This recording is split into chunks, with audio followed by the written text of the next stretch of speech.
Or that is, A loaded I question. remember a very famous horticulturist said, there's no stupid questions, But that except one.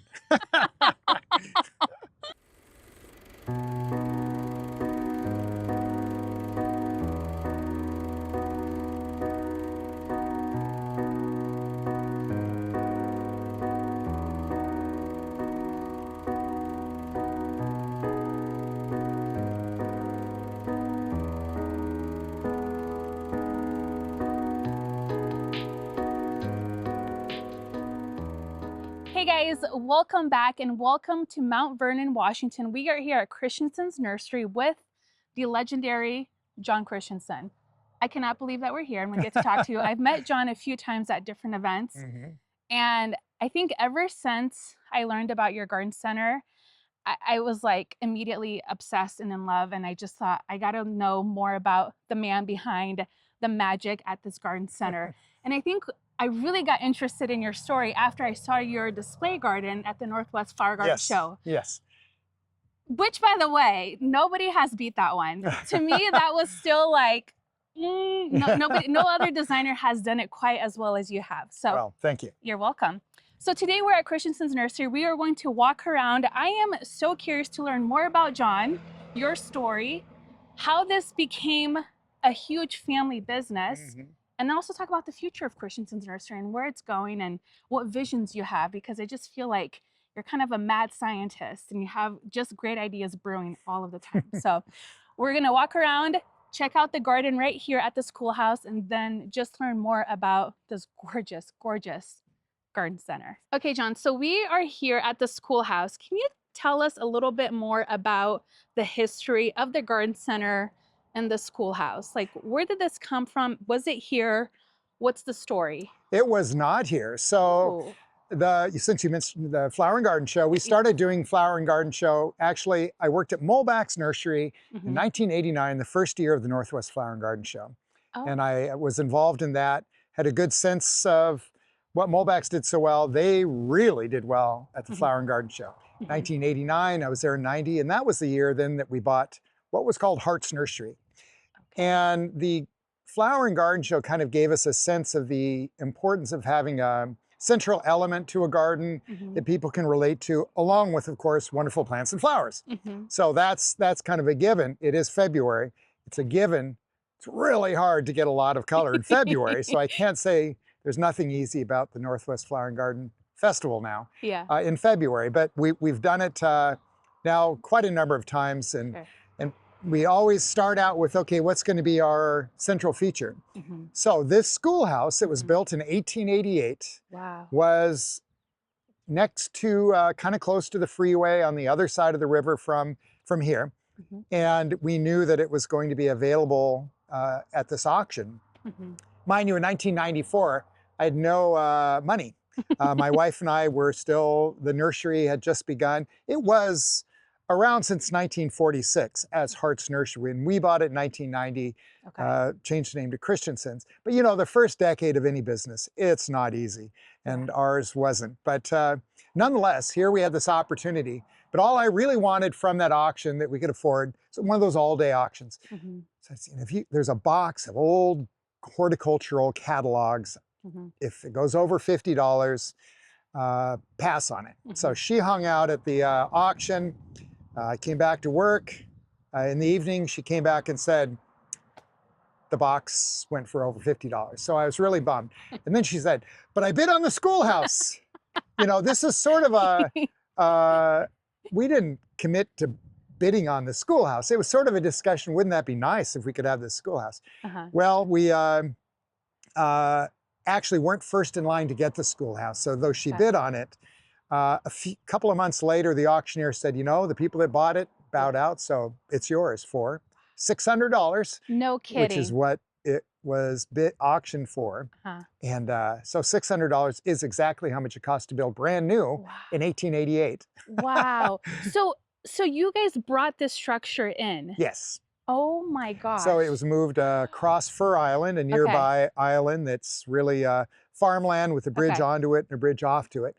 And turned turned out to be a super successful move. Right. And we had our centerpiece to this garden. Okay. You also host classes, weddings, other types of events in the schoolhouse. You're able to rent out.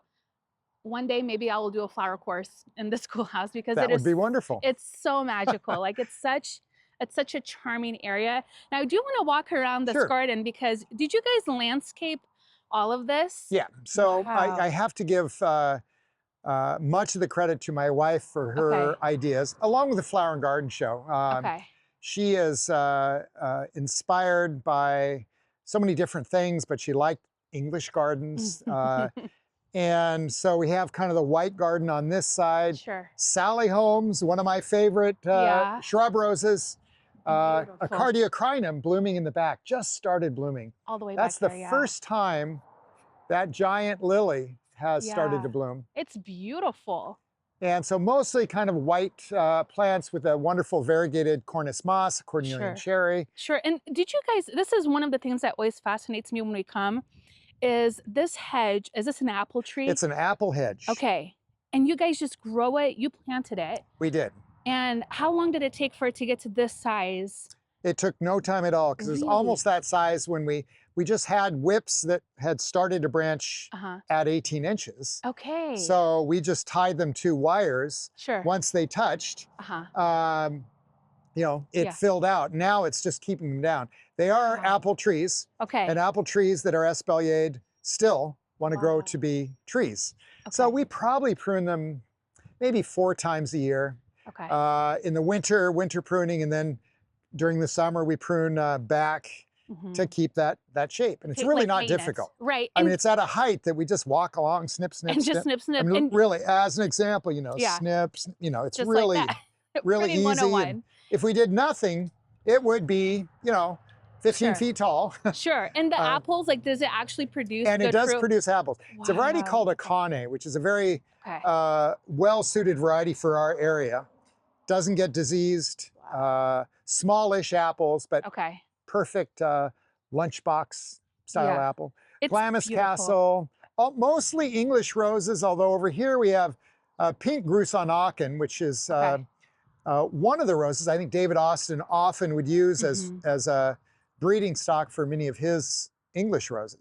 And this is the one that's repeating throughout this bed right here, right? Yeah, that is all pink Grusonaken. Wow, and it's beautiful. It is a stunning rose. And many of the English roses that we have are roses that were really popular when we were establishing the gardens. But David Austin, his mix of roses evolves, and some of these wonderful old roses, which I would suggest are just as good now as they were then, are no longer available. So it's kind of becoming a historic garden of English roses that are not available anymore. Really? Which doesn't mean they will never be available again. They're just many a of them bit are harder. just darn hard to get now. And I see you have a lot of hardy geraniums throughout. Well, hardy geraniums are so easy and such a great companion for roses. A great filler. This is Redoute. This is one of the great David Austin roses that if you love it, too bad you can't get it. It's so hard to find now. You can come see it here at Christensen's Nursery. You can come admire it. And Climbing Eden is not English. It's a Romantica rose from the House of Mayon. Stunning small climber. Yes, we have a couple of these at our house, and oh my gosh, when it shoots out those sprays of roses, my heart just like stops every time. It's near perfection, except really that it's lacking much in the way of fragrance. Yes, I know. You know what? It is so beautiful. It is. It's like I don't mind It looks like having. it should be fragrant. It does. It does. It kind of surprises me every time when I go in for a sniff. It's like, wait, there's no smell. Beautiful. Gertrude still available, thankfully. Such a beautiful rose. We love this one. White Madyland, a great shrub / ground cover.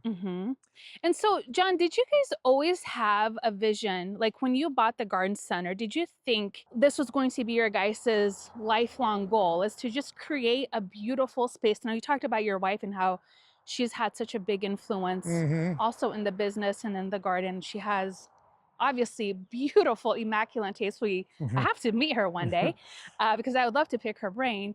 But was this always the goal? Like, did you always want to work? Did you always want to work with plants? Is that how you kind of started in this whole world, I or? would say yes. You know, you're Okay. in high school, starting to think, oh, what am I going to do? Hmm. Well, I was fortunate enough to go to Nathan Hale High School in North Seattle, Okay. and at the time they had an incredibly good horticulture program Okay. taught by John Fulner, a great instructor. Hmm. From that, I went to work at a nursery as a child laborer at Saks Greenhouse in North Seattle, Hmm. near U Village, Sure. gone now. But that was to get credits for school, you know, taking the class, working in a nursery. Yeah. And I was 15, 16 years old then. Uh-huh. And I really loved that job. Yeah. I loved the horticulture program at Nathan Hale. Hmm. And then I took some other jobs, you know, some J.C. Penney's, Sure. Fred Meyer. These were all jobs that I learned to really dislike because I had experienced working in a nursery. And now everything I was doing was compared to how much I enjoyed that job working at Right. Saks versus these other jobs working elsewhere. Hmm. So the evolution of, you know, career path started pretty promptly as soon as I went other directions and realized It was not for you. wasn't for me. I Yeah. worked at a ski area Uh-huh. in the winter, Stevens Pass, Uh-huh. and I was, well, that would be a great job. And then one year there's hardly any snow. Right. That would be 1976, 49 years ago. Uh-huh. Most of the ski areas didn't open. I thought, well, that's a lousy job. Yeah. So what did I got in the nursery business, which by the way, Yeah. in the 70s and the 80s, it was still really seasonal. Right. Nurseries had, you know, spring. Right. And post-spring, not much. Winter, nothing. Early spring, you got ready for spring, but you know, it was spring. Right. And the rest of the year was not much. Not much. And the evolution of nurseries, you know, started then where people expected to have beautiful potted blooming roses all summer long. Sure. And 1-gallon perennials. We don't think of 1-gallon perennials as being uncommon. But I tell you, when I started working in this business Mhm. professionally at White's Nursery in Linwood, where I met my wife, Tony. Mhm. And it was still very seasonal then, but it was the beginning. They had expanded their store and had a gift shop and a flower shop, and you know, it was a little more year-roundy. Then I went to work at Molbach's, that Okay. was truly a year-round destination because they had poinsettias in the winter and Sure. an awesome bedding plant season in the spring, great nursery. But it was still this evolution. Mhm. Super busy in the spring, pretty quiet in the summer. We'd have little peaks. Mhm. So a garden like this is Yeah. a summer garden. This Right. is to entice people to come out Sure. post-spring when things aren't as crazy as far as plant purchases. Mhm. And of course, in the end, we were trying to inspire people to buy plants Sure. all summer long. Right. Right. And that's what a display garden hopefully does when it's in a retail setting. Yeah. So we have the retail nursery, which started in 1985. The previous owner had a rhododendron nursery from Oh. 1946. His father, Randy Hart, passed it on to his son, Bob Hart.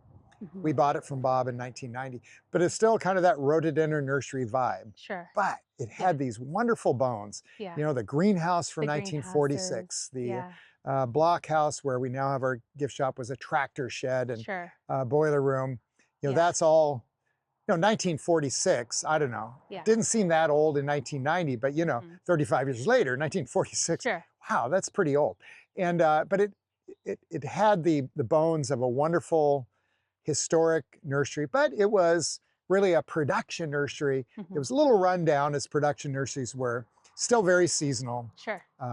The previous owner did develop the garden next door called LeConner Flats. Okay. So that was his effort to extend the planting season into the summer. Mhm. He ended up loving it so much, he, you know, sold us the nursery and kept the gardens. Sure. And does And he still own the gardens now, or do you? Unfortunately, he passed away in Oh. 2012. So Okay. at the Okay. very young age of 65, Okay. you know, he had another couple of decades of probably energy and enthusiasm, Sure. but it didn't work out. So the Okay. gardens now are kind of on hold. Sure. But our gardens continue to grow. Yeah. Well, and it's funny that you mentioned, like, from a business perspective. So one of my friends that's in the business talked about people only visit a garden center like twice or 3 times a year. And when I heard that number, I thought, no. I mean, I go like 4 times a week to Yeah. our garden centers. But I think that's what makes Christensen stand out. It's not just rows and rows of plants and trees and roses. It's so interactive, and like you get immersed in the beauty with like these gardens, and then you have the animals over here, the greenhouses. We've never seen that before. I don't think anywhere in the Northwest. It's just, it really is like a destination, right? And I think that's what makes this garden center stand out over probably any of the other ones here in the Northwest. So anyways, I love that you call that out. Now, I noticed that you guys, these are your guys' animals, right? Back here? Can we go visit them? I just want to show them. We can. We've got our llama, Rosie, and our emu. Ooh, nice. Right over here. And I noticed you have that structure in the back over there. Was that, is that going to be a functional space? Right straight back here. Yeah. We're waiting to get the final sign off. It is a newer building. We're going to be residing it with old wood, but it is an additional space as a venue. But you know, winter storage is an interesting issue that nurseries have. Where do you put the tractors? Where do you put the equipment? Right. But then, you know, you can clean it up, and it has a multi-purpose use. Yeah. How many acres do you guys have, the whole property? Well, the nursery started out with 6.8 acres. Okay. Then we bought 5.25 acres to the north. Sure. Which includes all the warehouses. We have potato storage and a food hub distributor. Nice. And then our venue space, which is a renovated barn. Yeah, it's beautiful, by the way. I'll put up some shots for you guys to see. Their venue is incredible. If you have a wedding, a baby shower, whatever event, a birthday, anniversary, like this would be the most perfect place to do it at this venue. It's so epic. I love it so much. We're thankful we're in the middle of the farmland, and people, if they love farmland, and the Skagit Valley is one of the most beautiful places to be. Oh, yeah. I think it is, it's inspirational if you appreciate farming, and we're surrounded by farms, including the 73-acre farm that we purchased a few years ago now. Sure. Adjacent to all this, we have 60 acres of blueberries. Wow, really? Yeah. Oh my God. Do you guys sell the blueberries here? We have U-Pick. Okay, you do. And then we have an organic blueberry farmer that manages it, because it's a lot of time I don't have to manage a blueberry field. But he knows what he's doing. Tom Shane, awesome guy, great farmer. And the blueberries are thriving, and that's amazing. And we have our U-Picks. Oh my gosh! Okay, we might have to just go visit that. Is this an emu? This is our emu. Yeah. Oh, hi. They're pretty goofy looking. Yeah, they are goofy looking. They're really funny. They're very entertaining animals. And our llama is right over here. That's Rosie. Rosie. Rosie's getting along in years, that llama. I don't know how long llamas live, but this is a long-lived llama. We've had it for decades now. Really? Probably 20, some years. Okay, nice. One of the things I wanted to ask you about the garden center here, I don't know if you know this about me, but I am the biggest tree hugger ever. I love trees. I just get so excited about trees, especially like evergreens. Sergey's really into fruiting trees. We actually almost drove up for a day just to pick up a persimmon because we saw some of your persimmons that you guys were showing on your Instagram stories. Yes. And I was like, the perfect shape. So I've noticed that you guys do a lot of the ball, burlap and ball. Right. Do you have like a lot of say in what specimens you get? Do you get to actually see them? Because you guys always have such beautiful specimens. Well, you do develop relationships with growers that you can count on for the perfect plant of whatever it is. Sure. So we have Behringer Nurseries, our local fruit tree grower. Okay. They grow the best fruit trees in all of North America. And guess what? They're just 3 miles from us. Oh, okay. But they don't grow persimmons, which is why persimmons are kind of harder to find. If Behringer did grow them, they'd be at other nurseries in the Northwest. So those come up from a California grower who grows primarily unusual fruits, including persimmons, weird mulberries. Oh, I love mulberries. A lot of antique apples that are well adapted to our area, but not readily available. Hudson's Golden Gem and Spitzenberg and Belle de Boss Scoop. These are all, great old apples. Behringer does grow Gravenstein and Yellow Transparent, still super popular apples. So fruit trees, very local, unusual fruit trees. These are growers that we started doing business with, in some cases, 35 years ago with Behringer. But, Dave Wilson came along probably 15 years ago as a grower of these fruits that we couldn't find elsewhere. The bald and burlap trees, a lot of them are Oregon grown. Okay. So Oregon is, you know, the nursery state of production of outdoor nursery stock. Sure. And we love bald and burlap because we feel like the values there, they're stockier field-grown plants with heftier trunks. We get them in November. Okay. Okay. So So pretty they're early dug on. up in November. We get them in November. Okay. We sell them all winter long, and now we're into spring, and Sure. and we've sold a lot, but we have them well into the summer also. Right. Okay. There's just such a beautiful stock. I'm just, again, when we came in, Sergey's like, keep walking. And I was like, but wait, let me just stop and look at some of these evergreens. I'm just so happy you cleared that up because I always am like, how does John have the perfect specimens of everything? I mean, we're so picky about branching, especially when we're buying a fruit tree. Yeah. And we've never ever seen one here that we're like, well, we might need to prune this. It's like play and we're go. not perfect. This year, what happened? Caterpillars popped up everywhere. Really? You know, if we have caterpillars, everybody's going to have caterpillars. But so we're on, you know, luckily there's a good organic spray for caterpillars. Yeah. But that's kind of the challenge of the nursery business. You know, we have lots of roses. Sure. What do you do for powdery mildew? What do you do for rust, black spot? Yeah. Downy mildew is kind of a devastating disease. Yeah. So we follow a spray program, mostly reactive, no sprays until all of a sudden, oh, we have something. Sure. And then we have to do something about it. Yeah. Our peach house, I don't know if you'll enter that. Okay, not yet. Peaches are very prone to disease. Oh my gosh. So super challenging. Yep. So we built a house just for peaches. Okay. And it's absolutely free of peach leaf curl, bacterial canker. But I never knew they got powdery mildew. Do they really? Apparently in a greenhouse environment. I've never, okay, is there one that you recommend? I have tried peaches for the last 3 years. Nothing. Like they always get leaf curl. Well, often even the disease-resistant varieties can get leaf curl early on. For instance, Frost peach, by far the #1 peach. Okay. Named after Herb Frost, Joe Behringer's mentor. When he started Behringer Nursery, he is the introducer of Frost peach, and it's the best peach for our area. Salish Summer is it's been around for a while, but just recently named Salish Summer. It used to be called Q18. That's an introduction from the Mount Vernon Research Station. Does really well. Okay.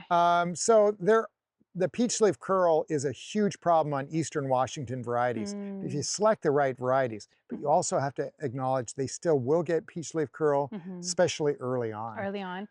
We noticed with like, we used to have, or we did have a ZZ miniature peach tree. Yep. And I I accidentally broke a branch on it. So I pruned it and it looks horrific. And I was like, well, maybe you're not going to make the cut in our garden, but I'll give it to somebody who will take care of you.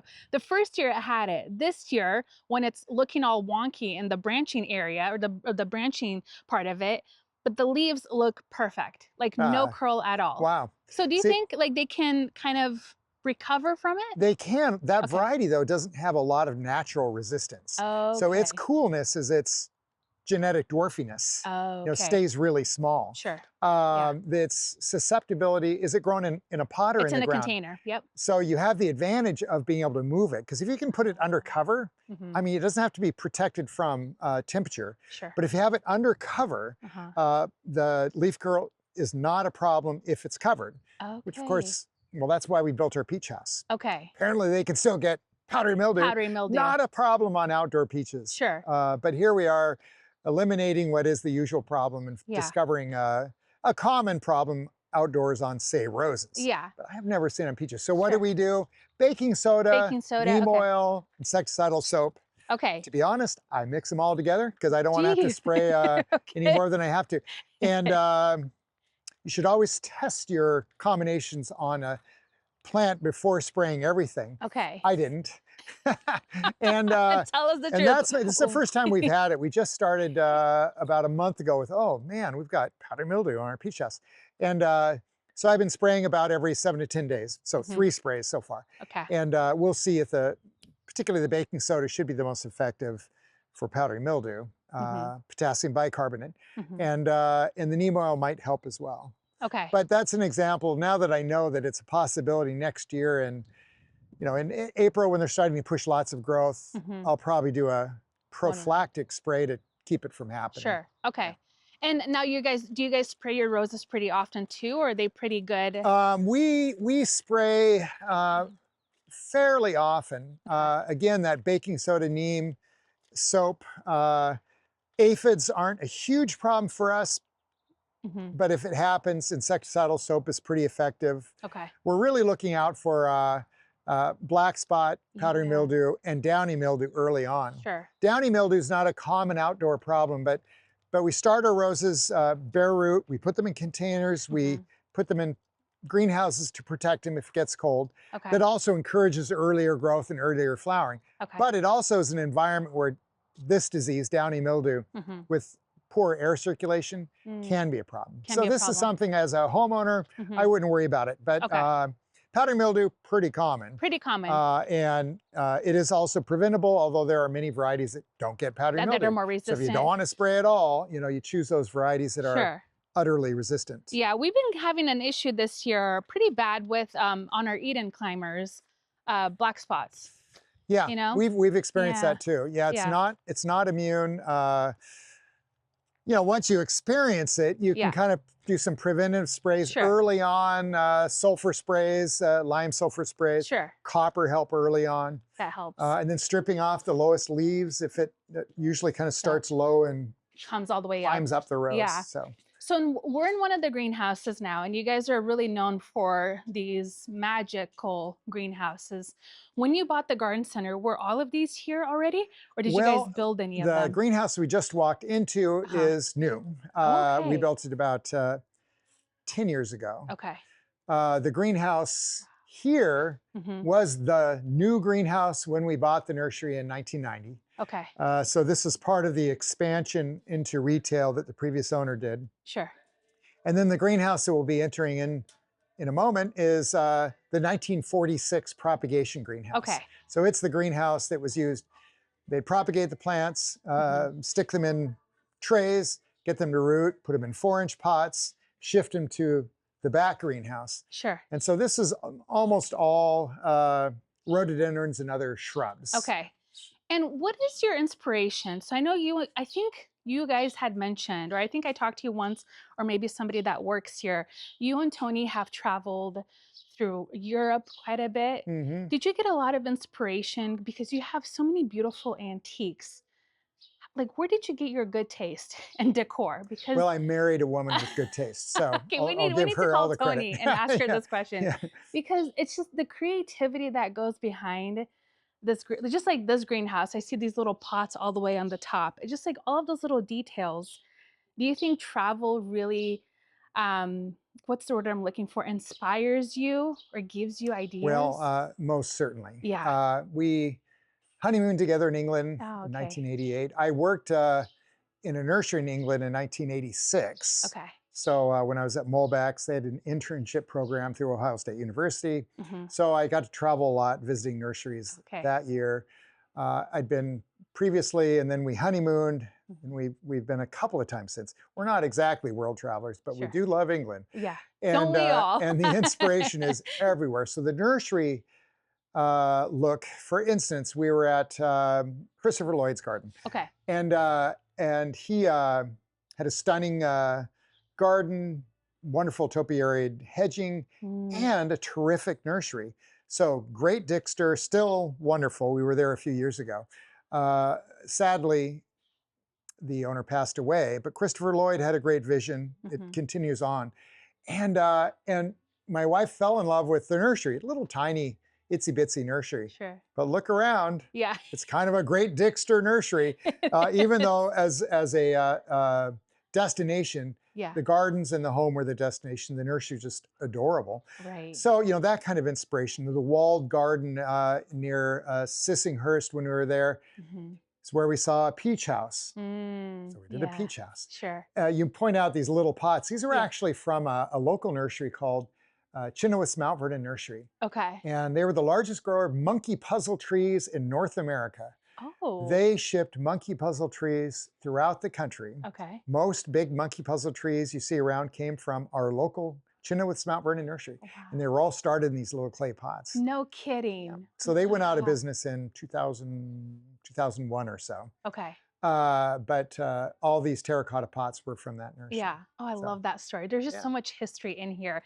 Now, you're always a busy person, and every time we've come here, I see you just running around. Is there something that you absolutely love to do and just can, like something like a mindless task at the garden center that you just love and can do all day, every day? Boy, there's nothing I don't really love to do.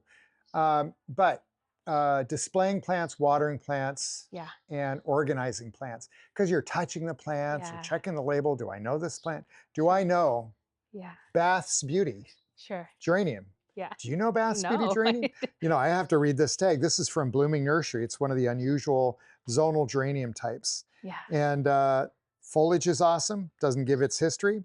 Yeah. But guess what? Bath is in England, and they have a beautiful destination town. I'm trying to think if we went to a nursery when we were in Bath. Okay. I don't think we did, but we were there 5 or 6 years ago. Really? So there's Okay. Bath Beauty.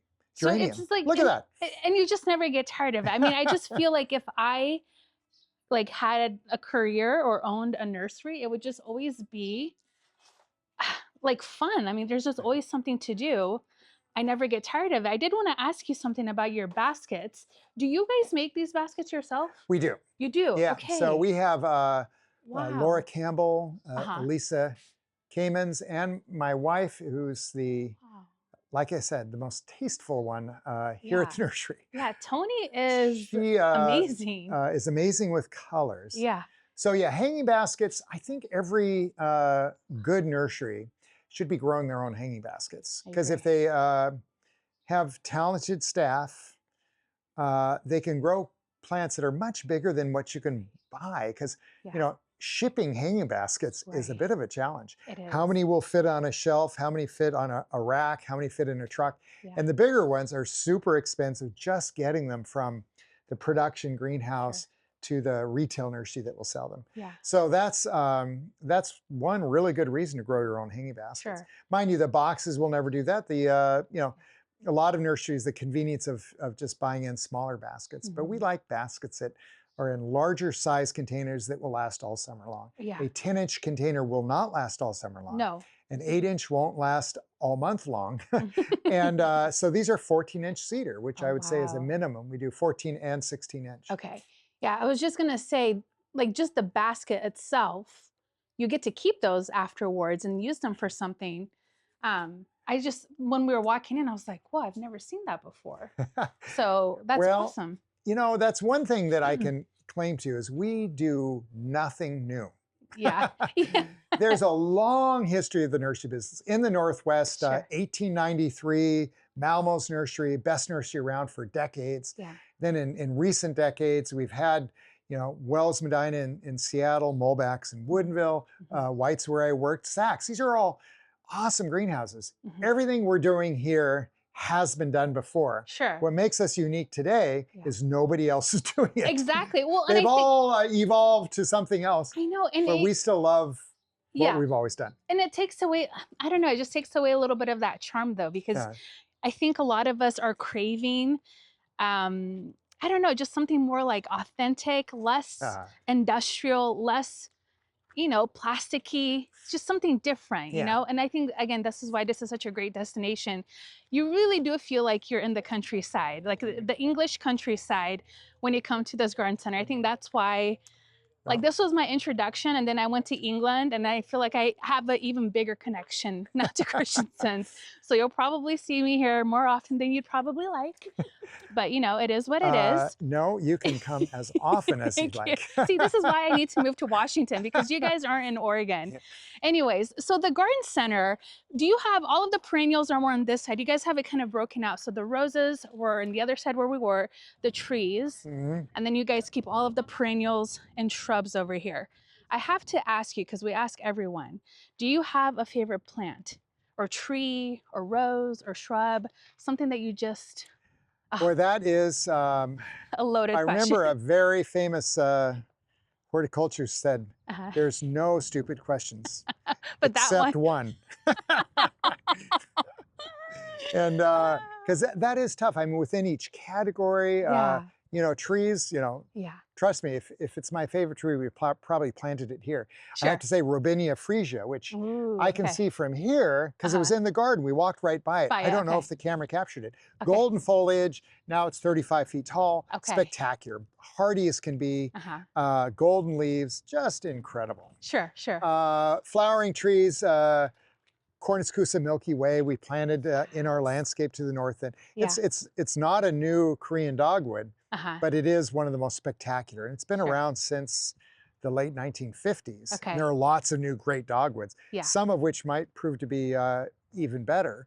But when you plant a tree, plant one that is proven.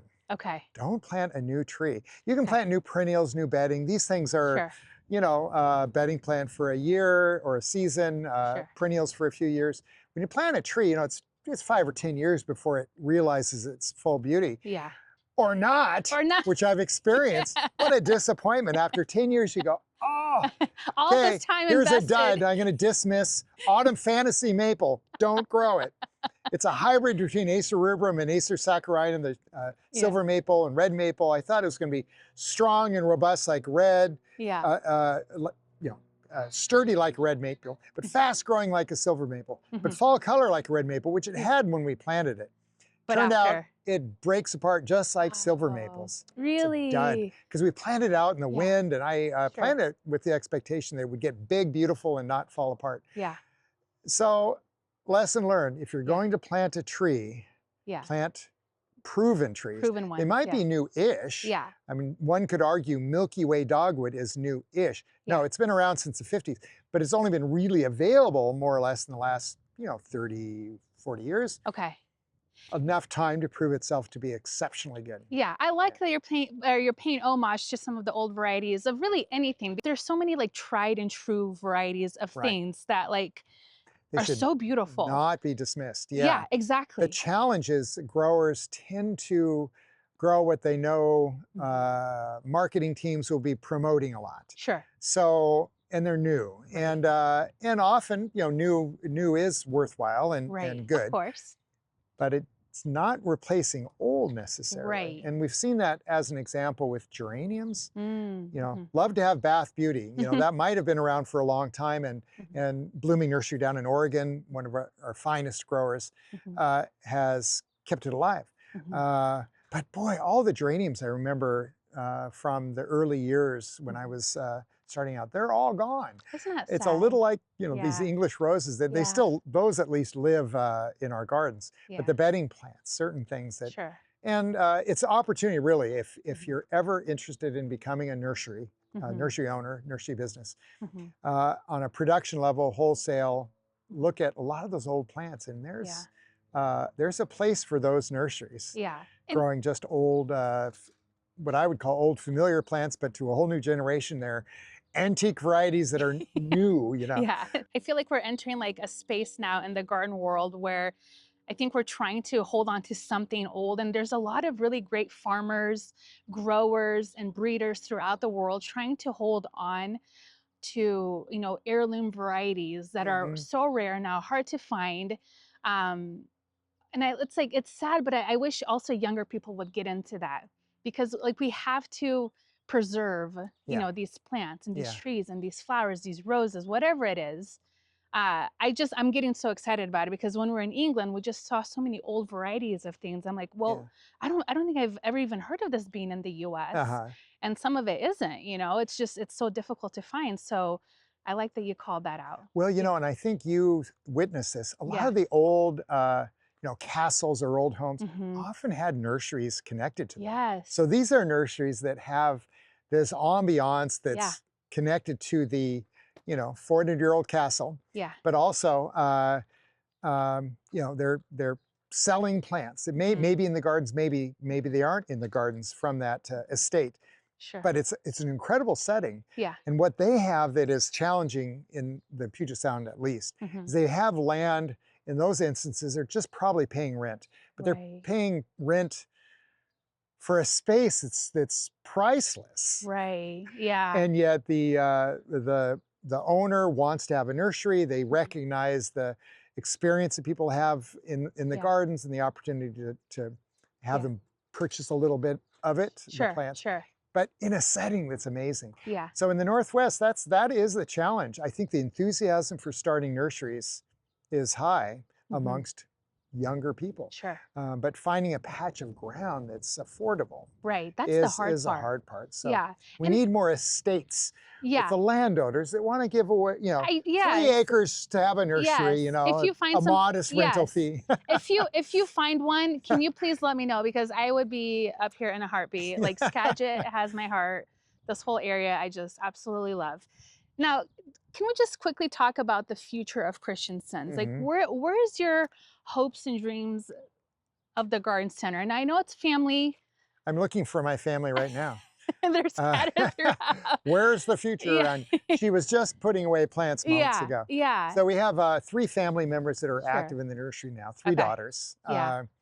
And my youngest daughter is Emma, and she's right over there. She's over there, and she is with the just glasses. the sweetest thing. I love her so much. So She's she's so sweet. real active in the retail end. The other 2 are active in the administrative ends. Sure.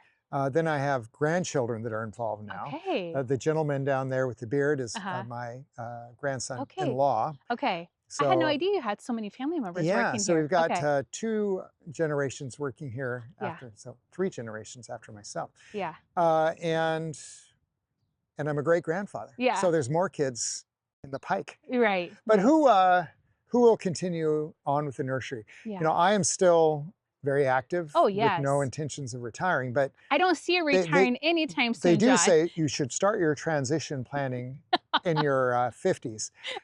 Well, blew through that decade, and now I'm in my 60s. But it is, it's kind of on your mind. Only in my mind, as we grow, am I growing for myself, which I foresee one day there being an end, or am I growing for the next generation? Sure. It's nice to look ahead 10 years or 20 years and know that it will continue, that everything you're doing, a lot of these projects, it might be I don't know, what if it's $100,000 greenhouse? Yeah. Well, you're not going to get a return on that investment in a decade. Sure. It's like a couple of decades maybe.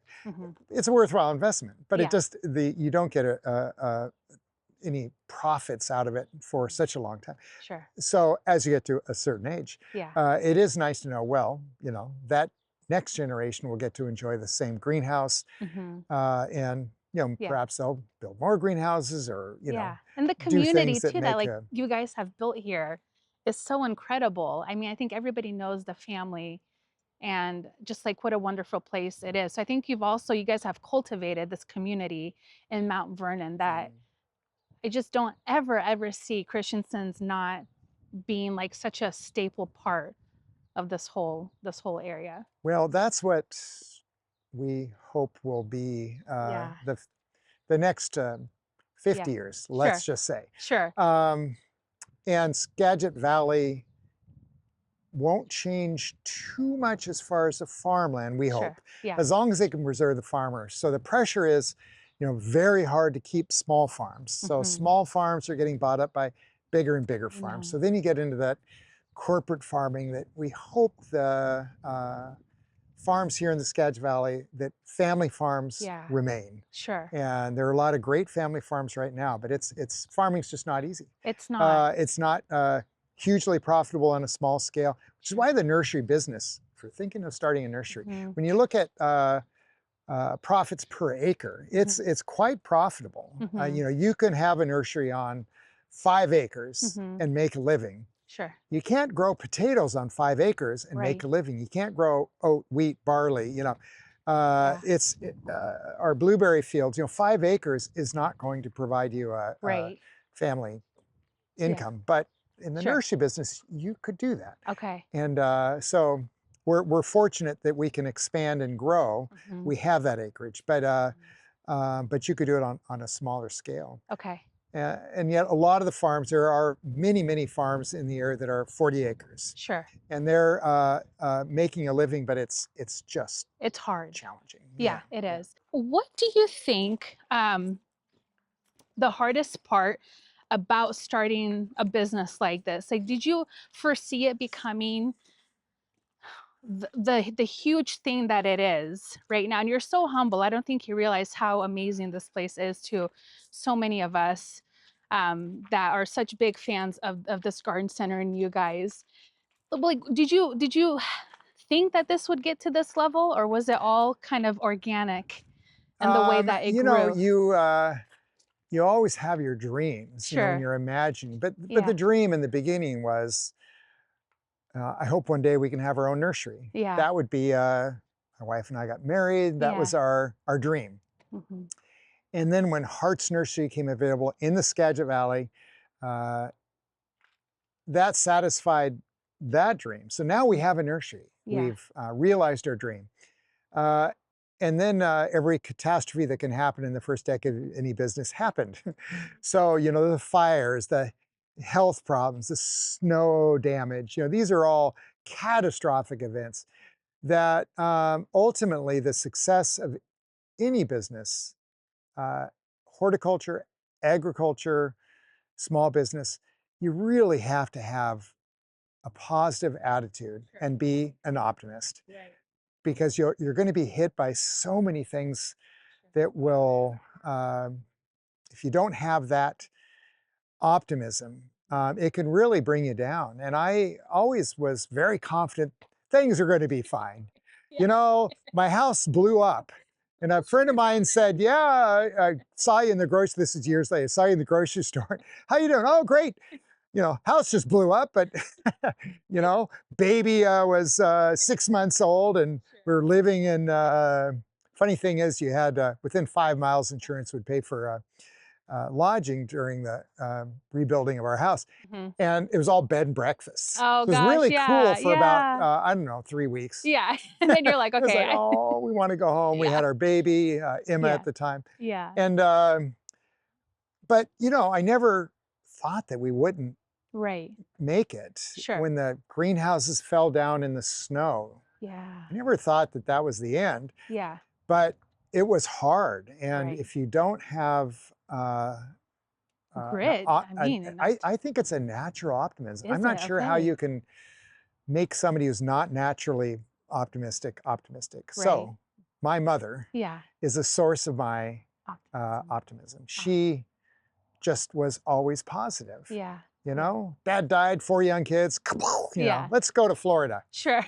see grandma. She sounds like an You incredible know, woman. she was able to overcome these things, you know, went Mhm. back to college, became a school teacher. Um, y- that woman was amazing. Mhm. And I have to say, as with many of us, Mhm. the apple just doesn't fall far from the tree, and you Yeah. hope that it's good things. Yeah, yeah, and it's funny. I think for me, it's like when you think about your mother. I think maybe more so girls and their moms. You always think, "Well, I'm not going to be like my mom. I'm going to do this, this, and this." But my mom is such a fighter, Yeah. and I feel like I'm that same way. And I don't want to admit it. And if she's watching this, mom, I'm not you, but I am you. Well, I And would so, have never admitted it when I yeah, was young. Who would? exactly, But you know, exactly. you kind of reflect on these Yeah, things. But yeah, it's the challenge of any business. In the nursery business, yeah. we're surrounded by all these perishable plants Hmm. that live or die depending on us, on Yes. not just on me. We have a great staff, but Hmm. ultimately, you know, Yeah. it's a challenge. Hmm. We meet it, Yeah. but that doesn't mean every year we were successful. Right. And so then it's like, oh, what are we going to do now? Yeah. And it really worked out. So now 35 years later, Sure. so we got through the first decade. Yeah. The next decade was better, but Hmm. you know, the Great Recession comes in the second decade, and that kind of set everybody back a little bit. Hmm. And then the third decade, there was a buildup from that. And here we are Sure. at 35 years, and things are Feeling stable. good. Good. Well, Yeah, I think we're going to be around for a little while oh, longer. yeah, I don't, Christensen's not going anywhere. This place will not go anywhere. Thank you for being so authentic, because I think we only see, a lot of times we just see the success, but we don't realize what people go through to Mhm. get here. And I think it's encouraging, because I think in younger generations, it's so easy to just give in. You know, it's Mhm. like it gets hard. So it's like, okay, I can't do it. Right. But it's the hard that builds character and resilience and gets you to the place where you have to go. And you're right. If you don't have ambition or Mhm. optimism, then it's not going to work. So Well, and we love plants. yes, So and you have to love when you plants. Yeah, love you what have to you're love what you do. doing, the Yep. hard work isn't as hard. Sure. I love that. One more question for you. So you have the new event space, which has been, I think, super successful. And I don't know if you guys designed that, but it was done again so incredibly well. It like really fits with the aesthetics of the garden center. Do you have any plans of extending that space even more or doing anything else? Have you thought about a cut flower garden, a you pick? Well, in fact, Can I entice you? as you look out there, you see the vinery, which is the event Yeah. space. Yep. The granary, we just recently moved across the field from the blueberry field. Okay. The water tower there is covering our filter and pump equipment that irrigates the blueberry fields. Oh, okay. But we're actually rather content with the event part because we're a nursery number one. And so the events, the gardens, that's all how to encourage people to visit counter seasonal. We have tulips in April. So we are, I should mention, for those of you that don't know about the Skagit Valley, it's the Tulip Festival in April. We get hundreds of thousands of people coming, not to visit Christensens, but to visit tulip fields, and we happen to be surrounded by them. So our April's rocking busy with that. Our May, we have, you know, the planting season in earnest. Mother's Day is the peak, but the whole month is awesome, as is June. But then, you know, then there's that absence of spring fever. People can't control themselves in the spring. In the summer, there's a lot of distractions. So how do we get them to keep coming? So we have farmers markets on Sunday. Okay. The venue space is really a summer venue space for weddings, and it's just about perfect as an adjunct to the nursery. Okay. We are adding new greenhouses in the back, so we'll continue with that. And then we are doing a lavender field. You are? So that's going to happen in the next few weeks. Yes. So that's an acre or so of land adjacent to the blueberries, next to the greenhouses. This funny sandy knoll that has never been farmed because the soil profile is sand down to about 4 feet. Okay. So the Skagit River used to flood every year for thousands of years. Sure. That's why we have this awesome soil. You guys do. 2%. Yep.